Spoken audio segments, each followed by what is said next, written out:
The Games and Animation Academy of Wales offers unique experience to bring in live industry briefs that actually reflect what's going on in the outside world. We're looking at evolving entrepreneurship. You'll be developing your own ideas, your ISPs, things like that.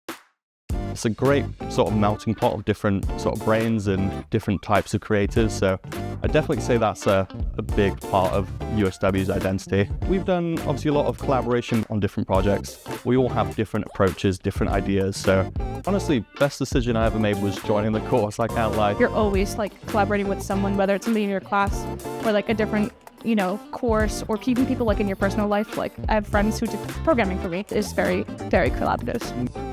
It's taught me a lot. It's taught me how industry works. I know a lot more technical stuff now. Even if you're brand new to animation, it's a safe space to learn and grow. There's so many opportunities too for industry.